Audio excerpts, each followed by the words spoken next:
in the metric, understand how you currently charge customers, not the price level, but the price metric, and double check to see if that aligns with whether they get high value or low value. If it doesn't, we don't necessarily have the right metric, and there can be magic and a lot of money in getting the metric right. Coffee's for closers only. So we've established my proposal is sound in principle. Now we're just haggling over price. Let's see how much we're going for on eBay. Man, it's the same as Dunkin' Donuts. Costs 15 times the price. Today's podcast is sponsored by Jennings Executive Search. I had a great conversation with John Jennings about the skills needed in different pricing roles. He and I think a lot alike. If you're looking for a new pricing role, or if you're trying to hire just the right pricing person, I strongly suggest you reach out to Jennings Executive Search. They specialize in placing pricing people. Say that 3 times fast. Welcome to Impact Pricing, the podcast where we discuss pricing, value, and the misunderstood relationship between them. I'm Mark Stiving, and I run boot camps to help companies master context-driven pricing. Our guest today is the one and only Lisa Thompson. Here are 3 things you want to know about Lisa before we start. She is the founder and CEO of Sturbridge Growth Partners. She has been in consulting for a very long time. And probably my favorite thing about her is she's been the right-hand person to Tom Nagle for 30 years. Welcome, Lisa. Thank you, Mark. And thank you for telling everybody how old I am without telling everybody exactly how old I am. You were really 10 when you started. I love that emphasis. I'm 55, and I started, when I was about 26, 27. Nice. How'd you get into pricing? That was interesting. So I was an MBA student finishing up at Babson College. And I went to Babson because I thought I wanted to start my own business, and then promptly realized, what is the problem in the world I'm trying to solve? I'm not sure I know what I would start.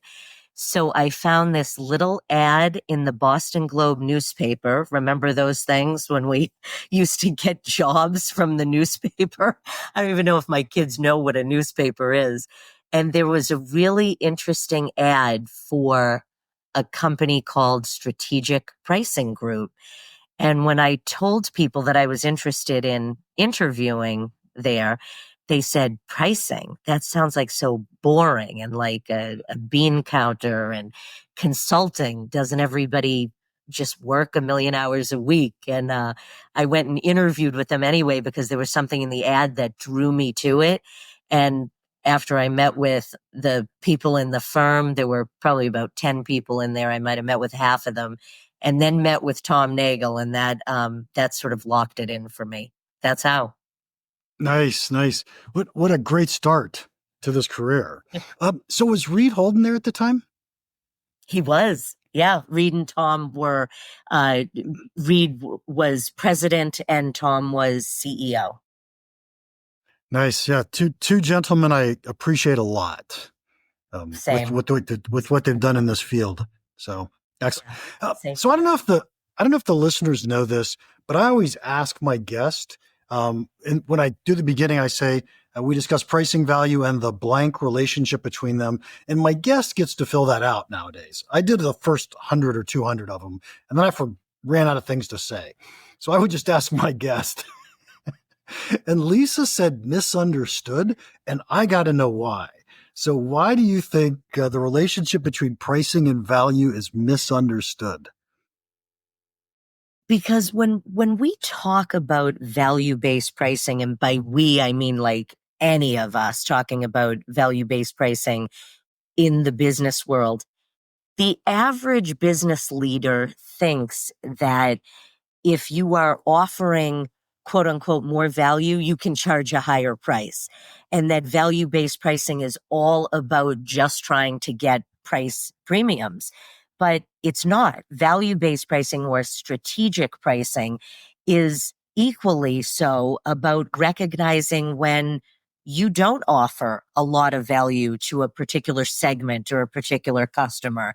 And then you have a choice there to serve them or not serve them, to serve them and increase value to them, or potentially to lower price, or find out some other way that you're going to differentiate yourself. So the same way people have this, particularly in business to business markets, this erroneous idea that price and quantity, price and volume are so closely linked. The same is true with price and value. Just because value is high, it doesn't mean I can always get a high price for it. Okay, I'm going to have to push back on that just a little bit because I'm not sure that you used the words that made sense to me. So I buy, by the way, I buy 100%. We have two different customers. One gets a lot of value. One doesn't get very much value. Guess which one we charge more to? The one that gets a lot of value, right? And I can't imagine why we would ever be delivering a lot of value and not charging for it. I mean, I could think of reasons why we don't, but in general, we charge more when we deliver more value. We charge less to people who get less value. Is that not true? So generally speaking, I don't think anybody could argue, myself included, with that statement that you just made.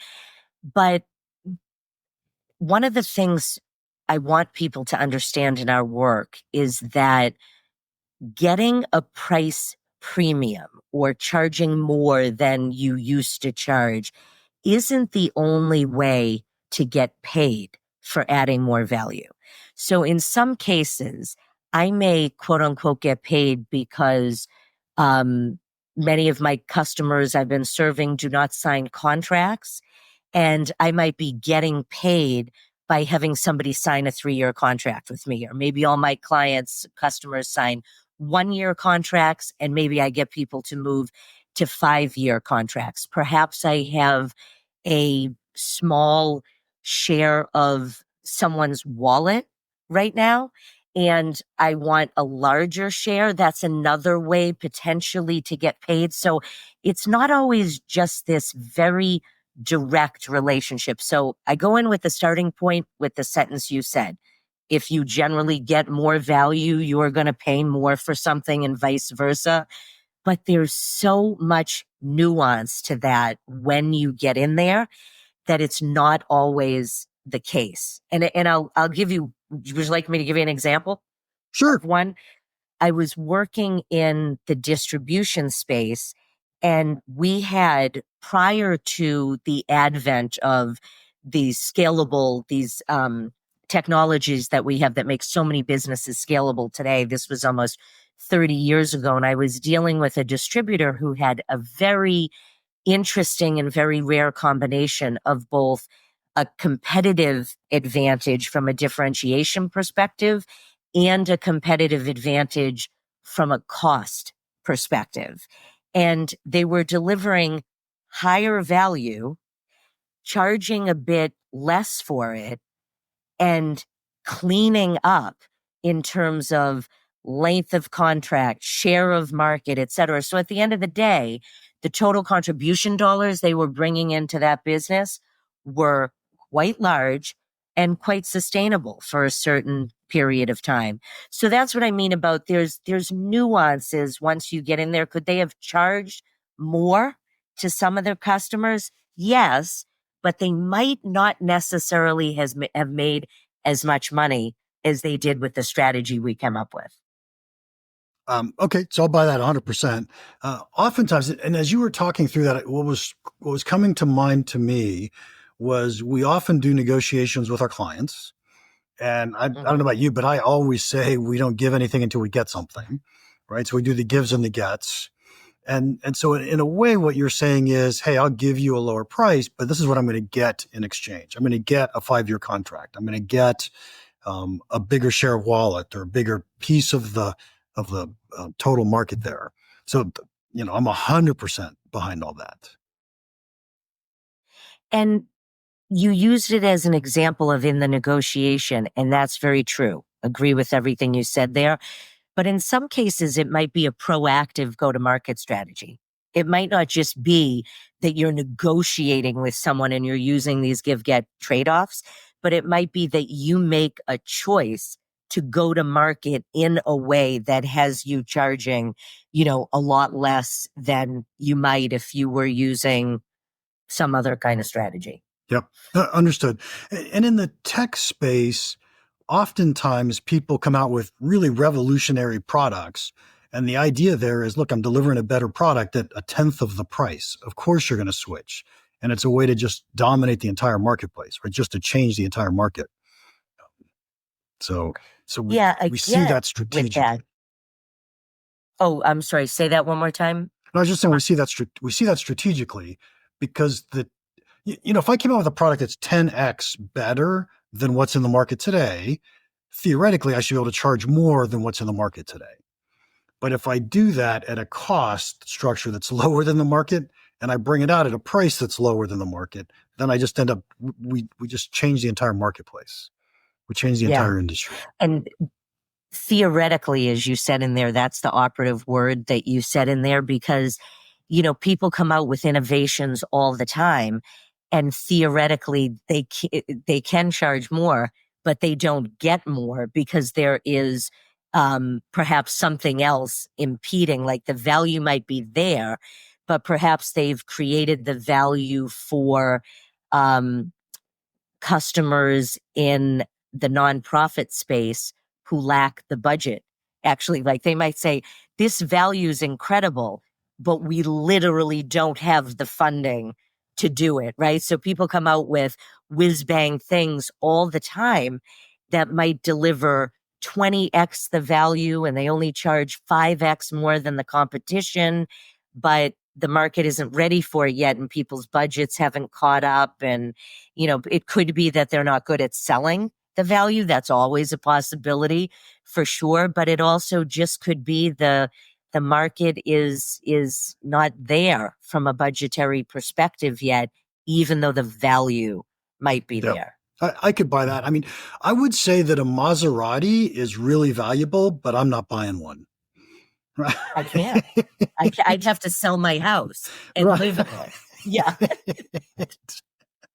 So totally with you. Okay. Now we dove quickly into misunderstood, and it was a fascinating conversation, but I really wanted to start with a Nagle story. Since you're like Nagle's best friend, can one of three. One of three. Could you just share with us a fun Nagle story, and then we'll move on to pricing again? Okay. There are so many fun Nagle stories. So we're talking really fun. They don't have to be related to pricing per se. Anything at all. Yeah. So when we used to travel together, we'd be at an airport, and if Tom had been sitting for a long period of time, he would try to like stretch, and we would be waiting at the gate for our flight. And Tom's really tall; he's like 6'4" or something, and he would do yoga and stretching like while we were at the gate waiting for the flight. And you could see people reading a book or something and just peeking over as he would be like, doing shavasana or downward dog or something in his yoga pose. And his other famous one in airports was if we were going to be late for a flight, he would turn to his colleagues who he was with and say, all right, we're going to have to run for this flight. We all have different length legs, so it's every consultant for himself. Go. He would do that. He would invariably beat us all, A, because of how long his legs were, but B, when he would say that, we would stand there just belly laughing, and it would take a couple minutes to get over it. So he always won. Nice. And so when he's doing yoga in the airport, was he oblivious to what other people were thinking? Doesn't care. Yeah. Doesn't care. Nice. Didn't care. Nice. So. Yeah. Okay. I was going to ask, you'd given me several different things that we could talk about in the world of pricing. And so one of the things that you said, hey, let's talk about contract or deal structures. And so before I ask some specific questions, what do you think of deal structures? What's something interesting that we should be thinking about? So when I think about deal structuring, I find that it's one of the two most poorly executed pieces of what my clients do before we come in. One is truly understanding the value economically that their product and service delivers inside a particular customer's system, business, processes. That's one. I would say that there are probably three. The other one is getting the Can I metrics. pause you? Can I pause you for just a second? Sure. We could talk for an hour about that one topic, right? I think companies do such a horrible job at understanding value and the way they deliver value to their customers. It's I amazing. agree. We frequently know Okay, everything. go ahead, continue. I didn't mean to interrupt. Oh, no, please. We frequently know everything about our product relative to the competitor's product, but not how the differences matter economically from a process perspective, how they impact ways of working within the customer system. So I definitely agree on that. I imagine we'll probably come back to metrics, which is one of the other ones, getting the metrics right. But from a deal structure, it's definitely one of the top three things at the most that most companies, I would say, are not doing well. And the essence of the deal structure is really understanding what are the things that are most important to this customer at this point in time with their buying process, with the people who are involved, with the output they're looking for, and how is that intersected with how I deliver those things, and finding what I always call the hook in the deal that is like the thing that's going to tie you and the customer, and you've really found the linchpin of it. And most people don't know that. Like if I say, how are you really going to win this deal? A lot of people will just say, we got to have the best price.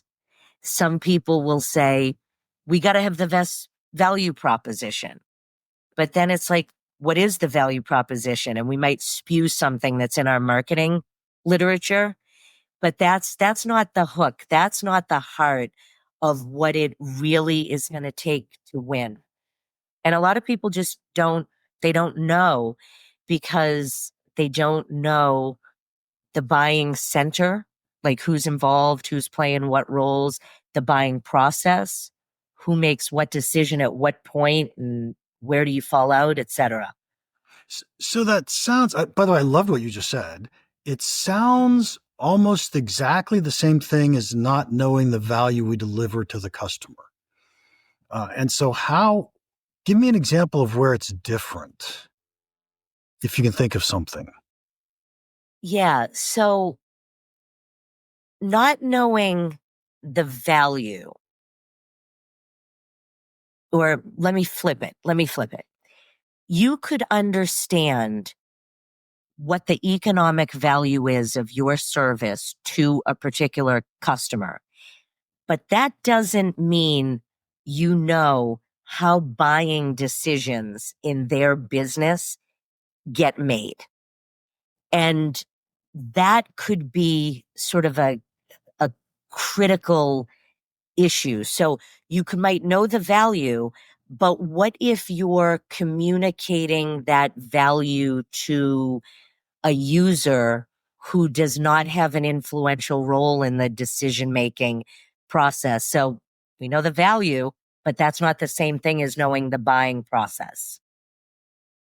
Yes. Okay. So an example I often use is if I was selling a piece of medical equipment to a hospital and I'm selling it to a doctor, the doctor doesn't care about the economic value. The doctor cares about how many lives am I going to go save, right? The hospital administrator cares a ton about the economic value. And so who are the personas, who's making which decisions, what really matters? But the doctor's the one who's going to help us figure out the economic value, even though he's not the one that cares. Yeah, and the doctor is usually part of that. the hospital administrator will be part of it. Someone who might actually be a user of the piece of equipment. Let's say it's, let's say a radiologist, for example, or a radiology tech is using it. So all of these different pieces of the buying center are going to touch it in different ways. Yep. So, for example, stay with a medical example. This is a slightly different one, but I worked with a company that made nutritional products for hospitals, nursing homes, home care. Think of it like a meal in a can or meal in a bag if somebody couldn't eat, a regular meal themselves. And we would hear from that client time and time again, what really differentiates us, the value is really in the sales rep. They love our salespeople. And we would say, okay, that's interesting. Glad they love your salespeople. Hard pressed to think you have a corner on the market of good, smart, nice salespeople, right? I think a lot of other companies and your primary competitor probably has the same thing. So we got to get underneath what's going on. And we interview customers, and even some of the customers, people at the customer would say the same thing. I would say finally to one of them, I'm just not buying this because you are under so much budget pressure, and you're telling me you're paying more for this because you love the sales rep. So we start to get underneath what's really happening, what's going on. And what we found out at the time was because we had far more coverage than our competitors' sales reps had. When our sales rep was in a rural area and Mrs. Jones was getting discharged from the hospital, who was giving her, product in the can A, and she's got to come to the nursing home now, and they don't have product A on their shelf, and they're in the middle of nowhere. I'm not in downtown New York. I'm not in Boston. I'm not in LA with a ton of hospitals right near me. And I had to wait a while to really get the product. The sales rep lived down the street and would bring a case of it to tide you over. And that's what they really love. So now you understand what they really loved was the same day delivery when they couldn't get it anywhere else. And if a monkey was bringing that to them, they would have been happy. So the client didn't understand the value. The customer didn't even really understand the value until one nursing home administrator took the time to go through with us all of our questions about what the salesperson was really doing. Yeah, I think that's a fabulous example. But I am going to come back to the point that says they didn't understand the value, right? It always comes down to, probably not, but it almost always comes down to what's the value that we're delivering, right? Definitely, or at least they couldn't articulate what it was. Yeah, I think that's probably most common is that they know it, but they don't know it. They can't say it. Yeah, and sometimes they don't want to say it because many of them know they're going to be negotiating with you. So why am I going to tell this guy, oh my gosh, this is delivering $25 million, a year to us. But in other cases, they really don't know it because they don't take time to quantify it. And while they might know their system, they don't necessarily know how to quantify the value of your product on their system. You know your product. That's why the salesperson has to get to know their system as well as possible so the two come together. Yeah. Awesome example. Okay, so I want to ask you a couple specific questions about contracts, if I may. Yes. What are your thoughts on contract lengths? Because I heard you earlier say maybe we can get them to go from a 1 year to a 5 year contract. And I often coach my clients. I like month-to-month contracts. So I want to hear you talk about this. Yeah. So a couple things. First, I'll caveat with the vast majority of what I do is in business to business markets. Vast majority. And a lot of times we're selling like big high ticket price items. So that's one thing.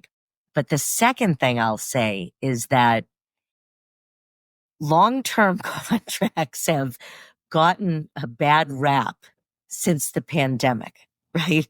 There's been a lot of interesting things that have come up from a long-term contract perspective, because people would say, I had all these long-term contracts and then my raw materials prices went through the roof and I couldn't charge the customer any more for it. Okay. The problem with that is not the length of the contract. The problem in there is you didn't have the appropriate escalators and de-escalators. And speaking of Tom Nagle, before, he and I did I think we were still in lockdown during the pandemic, might have just come out of it. And we were talking about the money that had been poured into the economy to sustain people who couldn't work for the times that they were out of business. And Tom and I were sitting there hosting this webinar. We did the same webinar 3 times so we could invite all our clients and friends and whoever to, to join. And we talked about having escalators and de-escalators in the contract because we have seen this movie before in the 1970s, and we can't just release a whole bunch of money into the system and think we aren't going to pay for it one way or the other. So inflation's coming. So we said to people, you got to start building escalators into your contracts. And I literally had clients who I've worked with off and on for years texting me during this thing and be like, Lisa, are you and Tom out of your minds? Like, why would you think we're going to have inflation? Why do you think this is a problem? And I will tell you, almost all of my work about 6 months later was helping clients who may or may not have heard our advice, even though we did the webinar, we posted it on LinkedIn, we wrote about it, about people who didn't heed the advice and then took forever to try to get the price increases, all based on crazy increases in raw materials that were very well justified, to go through all these bureaucratic, messy red tape in their system. And by the time they went to raise prices, some of the raw material prices had not only stabilized, but some were coming down. And it was just crazy. But that wasn't a problem of having a long-term contract. It was a problem of not having the right mechanisms in the contract. Okay. And so what would a good escalator look like for you? And I'll give you, for instance, a lot of my clients had a 3% per year inflation adjustment, right? And then we have 9% per year, and they're way behind the curve. So I personally am a huge fan of month to month. I get to raise the price when I want to. You get to quit when you want to. Nobody ever quits. Well, when you talk about month to month, though, tell me, Mark, like what types of services are you talking about selling? Are you saying your own service? Oh, no. It's almost always B2B. My clients are almost always B2B clients. Now, it's not ERP type stuff. It's not huge dollar type stuff, but it's still selling B2B. Now the month to month is harder to do if you've got large implementation costs. I get it. Right. So we want some kind of contract to say, look, we're going to cover our implementation. But I'm just, to me, if we're we're kind of implying recurring revenue or subscription type businesses here for a second. I'm a huge fan of putting my company at risk and saying, am I delivering enough value this month that you're going to pay me next month? Yeah, that I believe in, that concept. The issue where it gets challenging is, can value be, can the customer see value on a month-to-month basis, on a week-to-week basis? What does customer value in use look like? Yep. And so that's one challenge. So for example, like you said, you could have something with a large upfront implementation. You've got clients who do customized orders for people. Maybe they're making big, solar energy related pieces of equipment, and you got to get an order in like a year in advance, for example. And you can't be sort of, you've got to know you're going to have some sort of contract with them thereafter. However, a lot of the times people don't want to sign up for a longer term contract because they'll say, okay, maybe they went low on the capital expense and they're really going to ream me on the ongoing purchases. That's another problem with not a length of a contract necessarily, but a problem with how it's structured. Like ever since Gillette came out with this razor blade analogy, and everybody, in the world quotes it, it's like, that's not the right model for your business. That was the right model for Gillette's business. That is not the right model for your business. And let's find out, what it is and why.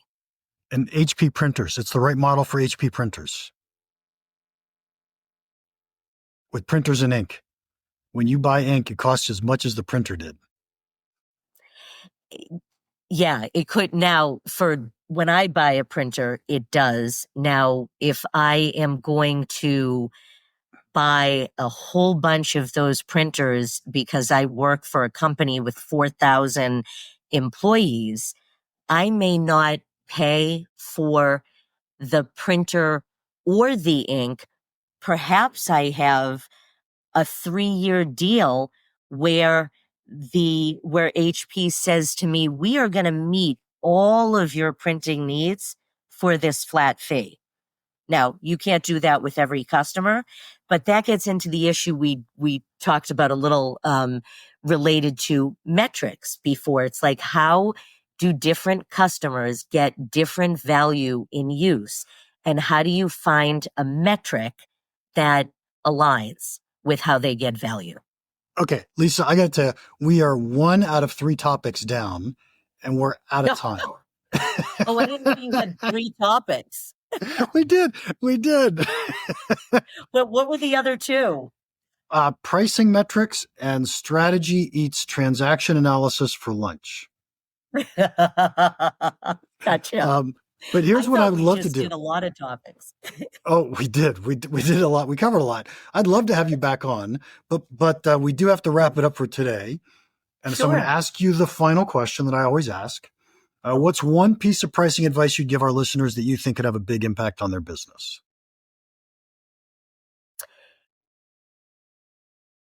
I would say, in the metric, understand how you currently charge customers, not the price level, but the price metric, and double check to see if that aligns with goes up and down with whether they get high value or low value. If it doesn't, we don't necessarily have the right metric, and there can be magic and a lot of money in getting the metric right. So start by just find out for yourself if it even looks aligned. Like if I'm selling software as a service, am I charging by seat? Okay. Am I doing that because that's just the standard industry acceptance? Or does the value really grow the more people have the software? And if you're not sure that's true, you probably have some opportunity with your metric. You have no idea how much I want to dive into that conversation with you. It was brilliant. But by the way, I agree with you completely. But that's for another day. Lisa, thank Okay. you so much for your time today. If anybody wants to contact you, how can they do that? So to find me on LinkedIn, it would be Lisa Spadafora Thompson. If you don't put the Spadafora in there, you'll never find me. And it's just like it sounds, Spadafora. Or email lthompson@sturbridgegrowthpartners.com. Excellent. And we will be sure to put links in the show notes so it'll be easy for people to find. That's great. So to make it easy. To our listeners, thank you so much for your time. If you enjoyed this, would you please leave us a rating and a review? Rudu Doodle left me an awesome review. Says, Mark Stiving is well known in the price space as a thought leader and visionary. This podcast serves as an important platform for pricing professionals to learn about trends, strategies, and tactics that affect companies across many industries. All I could say is the check is in the mail. Thank you so much. And finally, if you have any questions or comments about the podcast, or if your company needs help getting paid for its true value, please email me, mark@impactpricing.com. Now, go make an impact. Thanks again to Jennings Executive Search for sponsoring our podcast. If you're looking to hire someone in pricing, I suggest you contact someone who knows pricing people. Contact Jennings Executive Search.